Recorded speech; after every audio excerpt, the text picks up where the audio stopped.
It's You're absolutely right. Most of the religious institution is not ordained under the Lord. It is the synagogue of Satan, just dressed up as something holy. And it's sadly what it is. It's just sadly the truth. Now, that doesn't go for everything out there, but the compromise is spread like wildfire because they're more interested in numbers, how many people are in the pews, who's in attendance, what their offering is going to bring, what the music's going to bring, what they're doing the next day for entertainment, other than bringing what the Lord wants them to teach. Compromise is acceptable because they don't want to divide, create division. They don't want people to feel uncomfortable. They want everyone happy and to return. And that is the Laodicean church. And the Lord is going to deal with them, which is why judgment starts in the house of the Lord. And there's a shaking coming that's going to shake these churches to the core. All that are compromised, they're not going to know what hit them. It's going to hit them so hard. It's going to hit them so hard. There's going to be such a massive apostasy because of this coming of shaking. And like you said, there's going to be people that come forward that you would have never expected. But there's going to be a mass die-off from the faith. Yeah, they will be shaken initially, but because they're going to yield to the Antichrist system, Chris, they won't feel the shaking because they will fall into the cushion of Satan. So, therefore, and that's the deception where they'll say, hey, because we're not being persecuted because we don't feel it, God means God loves us. That means we're doing the right thing, right? And they'll do everything under the umbrella of a false love.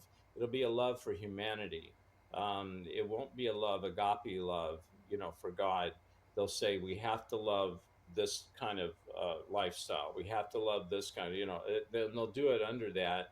So they will be shaken, but they'll be shaken away from the vine of the true vine of Christ, and they'll fall into the Antichrist system, and they'll never come back. It'll be over. There's no way. It'll be eternal hell for them. Yeah. Uh, You know, but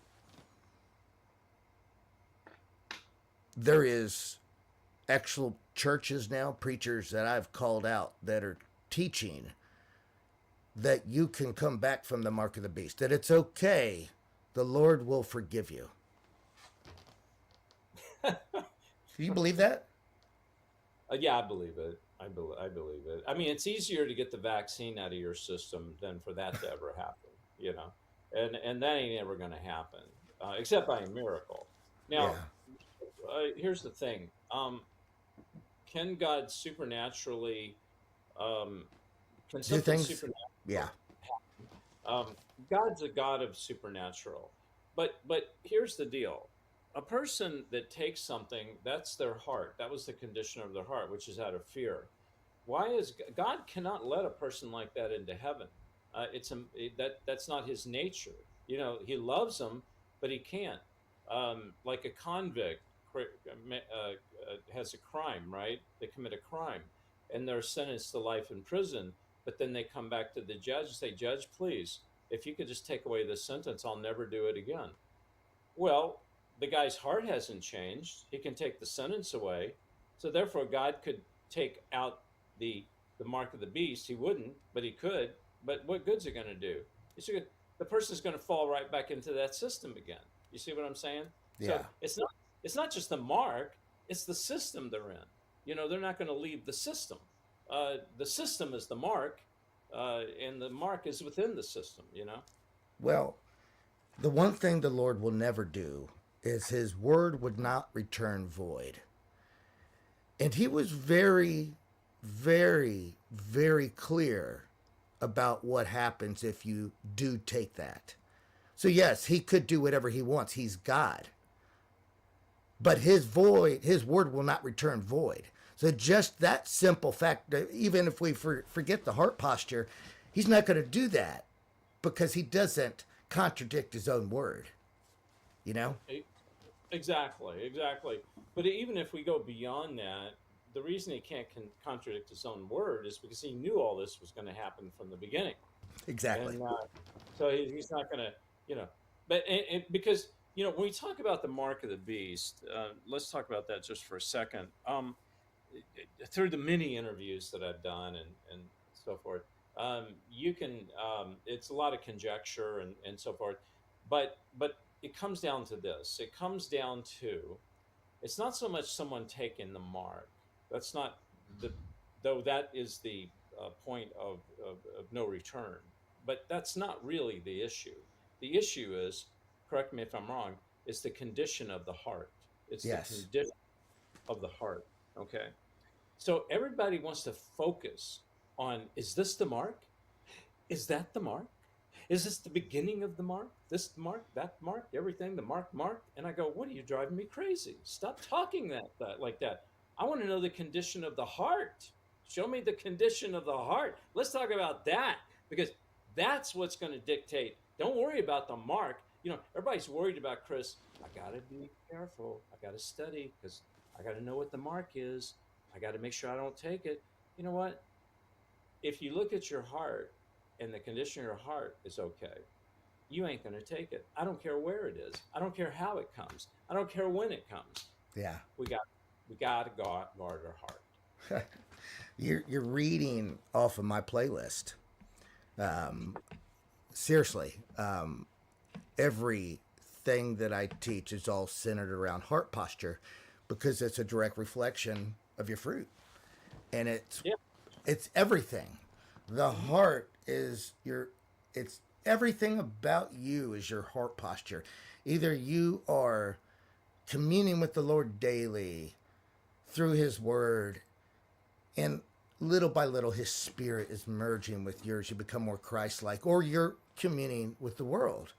One produces a soft heart that's loving and humble, the other one produces a calloused heart that is filled with worldly ideology and does not take on the character of the Lord. And as the days progress on, it becomes so clear as soon as you talk to someone, David.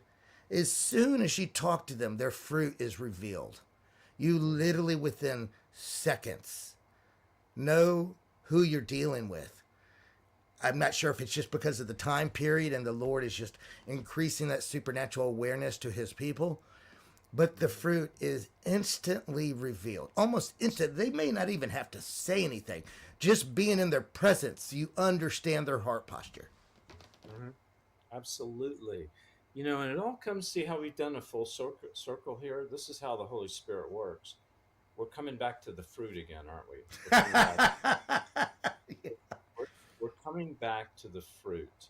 And something interesting was weaved through this interview tonight is that we talked about the fruit and we talked about the vine being taken away from the vine. The religious system, the Antichrist, will be shaken off the vine because the fruit is rotten. It's no good, produces. But now you're talking about the fruit of the vine, the fruit of the vine. And I'd just like to say a few words on the fruit of the vine, um, so that I can get across my point. Is that this is for me, okay, but I'll share it with you. I believe that everybody before they were born was given an assignment. I truly believe that what you're doing now, you were given that before you were born. God gave you that. It was assignment to Chris, right? I believe what I'm doing now, that was this last evangelist is my assignment.